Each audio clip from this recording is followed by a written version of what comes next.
O ministro da Agricultura, no período de 1998 a 99, e presidente da Conab no governo do presidente Fernando Henrique Cardoso, o senhor Francisco Turra, entrará no hall da fama da avicultura latino-americana. A solenidade será no Congresso Latino-Americano de Avicultura, que será realizado de amanhã a sexta-feira em Punta del Este, no Uruguai. Vamos lembrar, Francisco Turra hoje ocupa o cargo de presidente do Conselho Consultivo da ABPA, Associação Brasileira de Proteína Animal, entidade que ele também presidiu. A entrada para o Hall da Fama é um reconhecimento da liderança exercida à frente de entidades ligadas à produção e ao processamento industrial das cadeias de aves e ovos, e quando ocupou cargos no Ministério, na Conab, também à frente da agropecuária brasileira. Ele vai conversar conosco, está em Porto Alegre, no Rio Grande do Sul. Senhor Francisco Turra, muito obrigado, prazer receber o senhor aqui. João Pedro Cuti Dias e eu queremos, primeiramente, te cumprimentar por essa justa homenagem, entrando com o seu nome no Hall da Fama, Hall da Agricultura, né, avicultura, perdão, da avicultura no Brasil. Então, primeiramente, os cumprimentos nossos.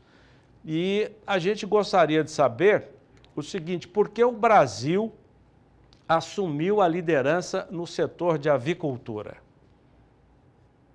Bem, Jorge, a alegria é muito grande falar contigo, Jorge Laidan, e também com o João Pedro, que está conosco. Eu acho que o trabalho que se fez na avicultura brasileira, ele não é de um dia, é uma semeadura que durou muito tempo. Eu estou muito ligado à avicultura desde o tempo do Ministério, Conab, como você falou, mas claro que a gente teve um olhar para muitas coisas. Mas a gente viu a grande possibilidade do Brasil se tornar grande exportador de proteína animal. E depois que eu deixei da vida pública, eu recebi um convite para ser o presidente da Associação Brasileira de Exportadores de Frango, uma entidade à época pequena. Exportávamos também para não muitas nações, exportávamos relativamente bem, mas, por exemplo, não tínhamos abertura para o mercado de carne bovina, hoje somos os maiores, e nem também para a suinocultura, que na OIE tinha uma marca ainda da febre aftosa e também de Newcastle, no caso de aves e de suínos, a peste suína africana e a peste suína clássica.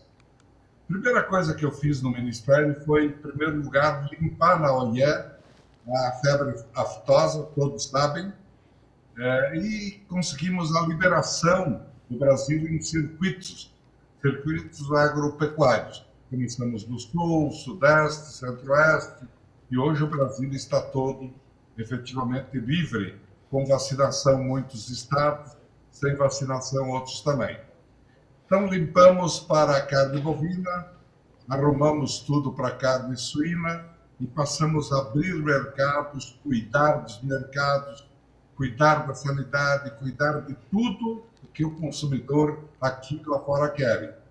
E o resultado está aí hoje, exportando, já desde 2005, carne de aves, o maior exportador do mundo, 37% do que se exporta, o maior exportador de carne bovina do mundo, de crescimento extraordinário, talvez o maior de todas as proteínas que aconteceu nos últimos tempos, e também de carne de suínos. Nós temos aí uma posição que, pela nossa produção, é pequena. Somos o quarto maior produtor e o quarto maior exportador. Então, está na frente a China, que tem metade da produção do planeta, a União Europeia e Estados Unidos. Porém, já temos uma significação importante, já mais estabilidade. Antes eu vi o João Pedro falando, muitos mataram os criatórios porque não tinha estabilidade nenhuma. Um mês era bom, 2 meses ruim, um ano bom, 2 uma sequência terrível. E agora o que a gente tem é mercado aberto, os maiores mercados consumidores do mundo. Então, também a suinocultura, eu posso dizer que no Brasil tem um grande futuro. Por essas razões, é que é uma homenagem que não é para mim, eu posso ser o agente, mas é para todos que estão envolvidos nessa atividade no Brasil e que são milhões até de pessoas que estão envolvidas, Jorge. O senhor está falando de quando era ministro, né? E João Pedro comentou isso agora há pouco. Nós dávamos o volume exportado de carne bovina em outubro agora, mais de 314 mil toneladas. Novembro começa aquecido também, com média de mais de 12 mil toneladas por dia útil. E aí foi lembrado aqui que naquela época, final dos anos 90, no governo de Fernando Henrique, quando o senhor era ministro, o Brasil exportava por ano 190 mil, 200 mil, 250 mil toneladas de carne bovina. Agora ele exporta muito mais do que isso por mês. Não é, João Pedro? Impressionante o avanço que houve no Brasil, né? Tanto na suinocultura como na avicultura. E agora, hoje, o Ministério divulgou as estimativas para os próximos 10 anos. E ele comenta que o frango poderia sair de 15 milhões 189 de aves, passar para 19 milhões 947. O senhor atribui essa expansão basicamente a quê? A mercado externo ou o próprio mercado interno vão passar dos 50 quilos por habitante ano de consumo, ministro? Bom, em primeiro lugar, o consumo interno ele é bem elevado, tanto de aves, 45 quilos habitante ano, quanto de suínos, 18 quilos ano, quanto de bovinos, em torno de 30 quilos por ano. O consumo interno é bom. Mas nunca faltou nas gôndolas do supermercado carne. Nós exportamos praticamente o excedente. E o excedente nos ajuda a nos manter elevados, produzindo mais, sem dúvida alguma.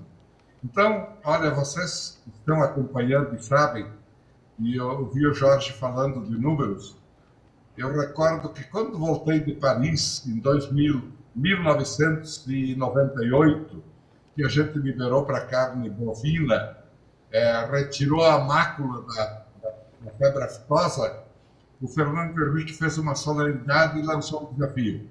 O desafio é a gente exportar 4 bilhões por ano de proteína animal. Hoje nós estamos exportando em torno de 3 bilhões e 300 milhões de dólares mês. Então, observe que crescimento espantoso e que vai continuar, porque a avicultura, nesse tempo que eu fiquei na BPA e agora no Conselho, não houve nenhum mês que a gente empatou, nem parou, nem diminuiu. Crescimento pode ser de 2, de 3, de 5, e suinocultura também, o crescimento foi muito bom. Ovos só não exportamos mais porque a gente tem um consumo interno fantástico, crescendo muito. Então sobra pouco para exportar. Mas, em primeiro lugar, claro, é o mercado interno, o consumidor brasileiro. E quanto à carne bovina, hoje ninguém mais segura. Estamos exportando, veja aí, não é só China, não é só Egito, mas muitos países do mundo estão comprando, gostando, fidelizando, os americanos importando carne bovina, importando carne suína brasileira, não de aves porque eles são os maiores produtores, mas também não atrapalham absolutamente nada o mercado brasileiro externo, porque eles têm um consumo gigantesco. Lá eles têm muito turismo, consomem muito.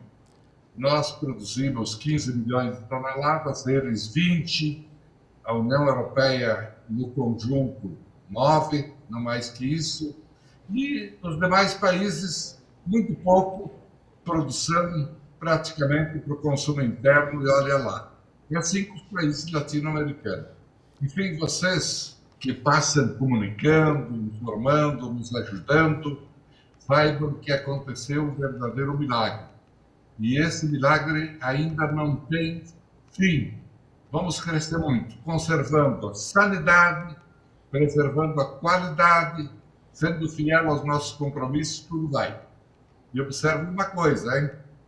Nós somos auditados, em média, 1000 vezes por ano por empresas, entidades de fora dos diferentes países. Eles hoje fazem auditoria virtual, porque nós impedimos que alguém entre nos nossos diretórios, nos nossos frigoríficos, para cuidar da sanidade, para evitar a influenza aviária, que não chegou, você falou bem, Jorge, para evitar a peste suína, para evitar a febre aftosa. O Brasil tem que mais é fazer isso mesmo. Isso é um patrimônio que a gente tem e não pode abrir mão. Ministro, hoje no mundo se fala muito da questão do carbono.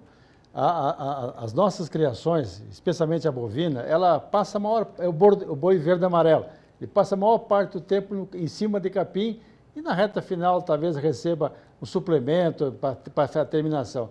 Nós não precisaríamos ter uma forma mais agressiva lá fora para mostrar ao mundo como nós produzimos, ao invés de escutar, às vezes, muita besteira, muita bobagem de pessoas fora do Brasil, ou mesmo da quinta coluna que nós temos aqui no Brasil mesmo, falando mal da produção de animais no Brasil, já que nós temos um modelo de produção exemplar em termos de sanidade, em termos econômicos, em termos de produzir alimentos para atender o mundo inteiro, não só o Brasil, mas também a grande parte do mundo. Não falta um trabalho mais agressivo lá fora?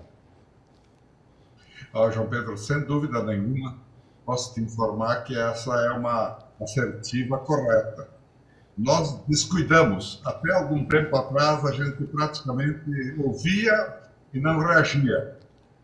A BPA tinha por hábito, durante todo esse tempo, ir lá para fora e defender. Olha, estão enganando vocês, estão dizendo que o frango nosso tem hormônio, que o frango nosso tem problema, destrói a floresta amazônica. Isso tudo é balela. Isso é para, efetivamente, retirar o nosso mercado. E a gente apresentava o nosso mapa, onde estava a produção, nossa forma de produzir, filmes, enfim, demonstrações as mais cabais. E o que está faltando para o Brasil, pode me acreditar, é ainda fazer uma defesa mais forte. Ao contrário, aqui dentro há muita gente que desinformada ajuda a desinformar aqueles que têm interesses assim, que efetivamente não condizem com a realidade. E veja que a União Europeia passa o tempo todo nos dando de chicote. E exatamente a União Europeia que não preservou, que não preserva, que toma iniciativas unilaterais, como o Pacto Verde, que não tem coragem de vir aqui para conhecer o que é a verdade brasileira. Agora, falta para nós unidade de discurso, mostrar claramente que um país que tem 60% de cobertura verde, mais que isso, não tem razão de prestar contas para alguém que preservou menos de 2%. Como é que pode? Eles querendo agora se tornar os senhores do universo, do verde, das selvas, das florestas, nossas, não as deles. Então isso é uma injustiça. O Brasil faz bem, faz o dever de casa, preserva, cuida. O produtor é quem mais cuida do meio ambiente. Eu vejo o que acontece hoje com todo o gado que vem lá da região amazônica. É auditado, é rastreado, com uma montanha de cuidados. Então, é balela, é mentira, é uma farsa o que se faz contra o Brasil. A gente tem que ter um discurso, primeiro, afinado entre nós, porque havia agentes do governo lá atrás que eram os primeiros a difamar, admitir, etc. E se a gente tiver uma unidade de discurso bem montado, como até aqui a BPA fez, eu tenho certeza que as outras proteínas não passarão nos momentos difíceis que a gente passa às vezes. E quase sempre. Porque vem aí multinacionais, que nem outro dia aconteceu, vocês sabem, não preciso mencionar, vocês viram dizendo, eu vou boicotar a entrada de soja brasileira. Que bobagem! Depois, quando o Brasil endureceu o jogo, ameaçou não consumir produto dessa empresa, aí eles começam a entender, não, mas foi equívoco, mas o estrago aconteceu. E para nós não há interesse de perdoar quem nos estrague essa caminhada. Nós tínhamos uma entidade que representava a cadeia industrial de suínos e outra de aves. E houve a unificação e hoje nós temos a BPA, que o senhor presidiu, hoje é presidente também de conselho. Qual foi a importância da união dessas duas cadeias para esse grande momento de exportação que nós temos? Bem, é uma resposta interessante essa. A gente começou com uma entidade que cuidava da exportação de frangos, nos unimos depois com a UBA, que aí o produtor passou a estar junto conosco, não só ele, mas todos os fabricantes de equipamentos, de medicamentos, todos os que têm alguma coisa a ver, de ração, né? E depois o pessoal achou tão importante que entendeu que deveríamos cuidar também da suinocultura. Melhorou ainda mais para todo o conjunto, porque a gente conseguiu, quando se ia fazer uma missão lá fora, ao invés de só abrir para frangos, abria para suínos. Onde, de repente, era mais difícil o suíno, abria para frangos, e vice-versa. Terminou sendo uma sinergia boa e que só deu bom resultado até hoje. Na verdade, a gente tem hoje a abertura dos principais importadores dos mercados mais fortes na importação de suínos, de aves, de bovinos e de tudo. E acho que essa união ela faz muito bem.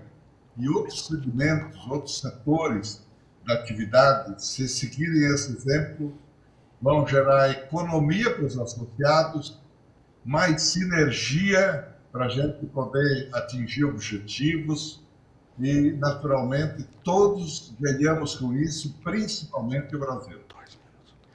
Doutor Torra, eu acho que a suinocultura e a avicultura, ela criou uma classe média rural no Brasil muito importante. Eu acho que do ponto de vista social, do ponto de vista econômico, o crescimento desses dois setores gerou uma classe média rural que viabilizou muitas pequenas e médias propriedades. O senhor é da região de Marau, lá no Rio Grande do Sul, com certeza, a exemplo de Marau, várias outras regiões do Brasil se beneficiaram com esse trabalho de vocês. Você sabe que eu fiquei cuidando, porque eu sou filho de pequenos produtores. Quando cheguei no Ministério, eu pensei comigo, há muita coisa boa para se fazer. E vamos dar esses passos para a gente ver a pequena propriedade hoje tomando um novo caminho, um novo rumo. A gente até criou o Pronaf na época, implementou o Pronaf no governo Fernando Henrique, que foi uma coisa maravilhosa.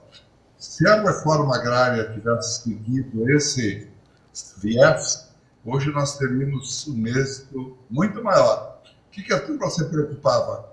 Em dar 30 hectares para o cara produzir soja, concorrer com o grande, morrer no caminho e adeus. Se ele fosse criador de aves, de suínos, de leite, se ele fosse criador, se ele fosse produtor de hortigranjeiros, de frutas, seria uma maravilha, com um espacinho pequeno, como a gente tem hoje lá na nossa região. Você falou bem, João Pedro. Nós temos pessoas bem-sucedidas em 5 hectares de terra, com 3 aviários grandes, produzem também suínos, produzem vaca leiteira, e há também quem, como no Paraná é um belo exemplo, tenha açudes e produza tilápia para vender para as nossas empresas que são industrializadoras desses produtos, que se tornaram uma grande riqueza para muitas empresas, como é o caso da Cevale, Mar, Copagril, Copacolo, enfim, várias cooperativas, principalmente, já produzem também peixes, tilápia em especial, carpa-capim, outro tipo de peixe. E é mais uma riqueza para quem tem hoje uma pequena propriedade e quer ser um proprietário bem-sucedido, um empresário rural. Senhor Francisco Torra, ministro da Agricultura no governo Fernando Henrique, presidente da Conab, presidente da BPA e hoje presidente do Conselho Consultivo da BPA, entra amanhã para o Hall da Fama da Avicultura na América Latina. O senhor já dividiu a homenagem aqui Mas fica, mais uma vez, o cumprimento nosso, João Pedro e meu, de toda a nossa equipe, e boa sorte na homenagem a partir de amanhã. Muito obrigado, é uma alegria. Eu divido esse prêmio, essa honraria, com todos os criadores, produtores do Brasil. A América Latina, efetivamente, sempre esteve muito ao nosso lado, na Associação Latino-Americana, e ela ouvia muito o Brasil. O Brasil ajudou muito, levando ensinamentos, levando conhecimento, e até hoje eu faço para que a gente possa ser visto não como concorrente, mas como parceiros, porque há muito espaço para nós exportarmos alimentos, assim como estamos fazendo hoje, com a energia limpa, que eu estou ajudando na Associação Brasileira dos Produtores de Biodiesel. A gente tem que fazer exatamente esse caminho para ser vencedor. Obrigado.